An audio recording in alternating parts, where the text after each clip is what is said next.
All right, so I'm just going to review some markets. So today, what happened was there was a lot of movement to the upside, and everyone was fixated on the short side, including myself, trying to look for short opportunities when it was the long side that really was amazing and gave the opportunity. So where was the accumulation? Because typically a move like today, there has to be some accumulation. So this was found on the higher brick size right over here. Where you see this, it's over 16,000 contracts on the YM. Right here in this brick near the low.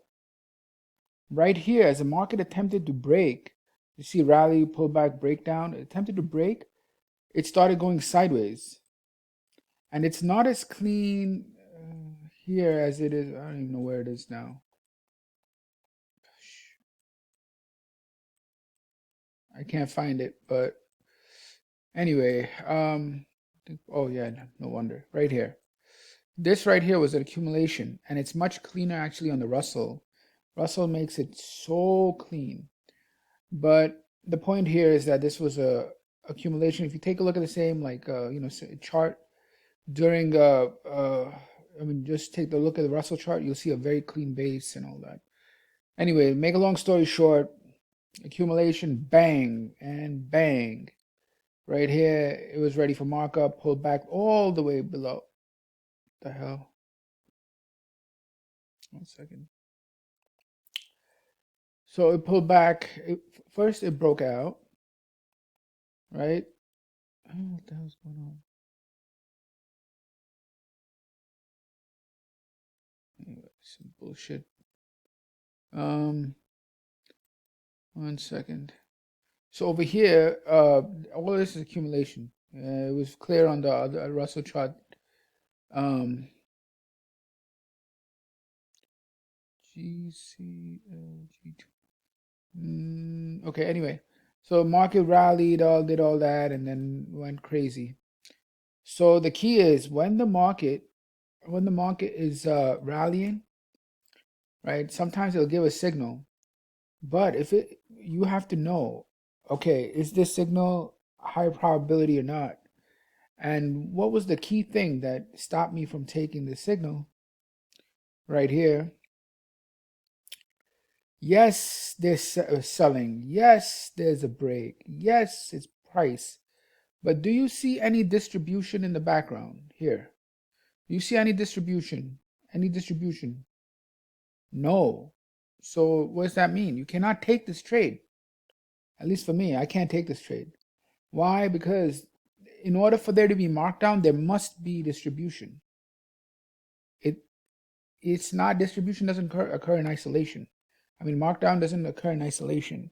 There's a prerequisite for markdown, and that's distribution. The prerequisite is not there. Look at this 17, 14, 11, 13, 9, 10, 7. It's like you don't have distribution. So that was one point. And, okay, so that's the first point is when you get like a markdown opportunity, but there's no distribution in the background, don't take it because distribution is required for markdown. So that's one. Two, the whole rally was caused by this shit right here. Um, this one here, there's the biggest volume in over 100 bricks that reversed. When it reversed and had no follow through, there's a big red flag that someone's stopping the breakdown and buying it. So they bought the breakdown. Basically, this is what you would call bag holding. The right here is a bag holding. Someone's holding the bag while everybody else is selling the breakdown. That's what happened right here. It's very slick. Anyway, so then the market goes up, up, up, up, gives one signal here, but there's no distribution, so you don't take it, then continues. And again, there's no breaks here, and it keeps going, going, going, going. And now it just upthrusted the high, I think. So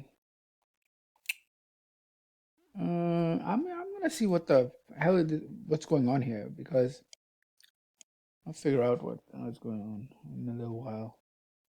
Um, anyway, so that's on the YM. It's no volume, so it's very difficult right now to figure out what's going on. I just have to wait till tomorrow. All right, let's move on to the CRUD, the crude. It's another crazy market. This, I guarantee you, folks were looking at this and like salivating to short, but this wasn't a breakdown, it was climax. Now, how do you know it's a climax and not a breakdown and all that? You don't. Short answer.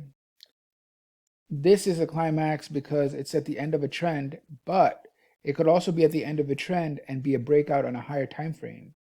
So it gets very tricky. What you do know, let me see this. There's some accumulation here. See the pressure down, then buying, then that, then bang, climactic shakeout, whatever.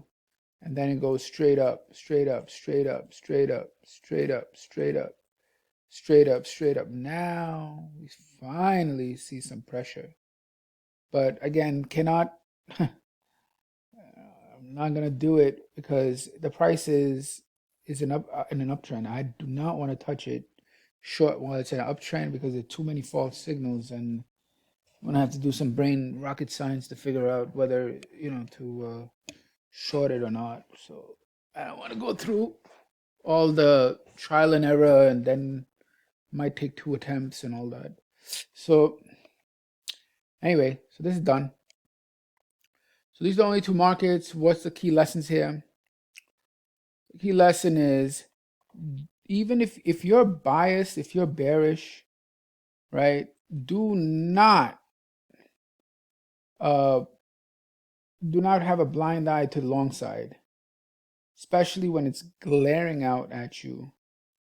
That's one. Number two, don't short counter trend. I'll give you an example right here. This one here, you're looking, let's say you're at resistance or whatever, right? So let's say you have resistance, but the resistance is pretty high up, like in strong move up.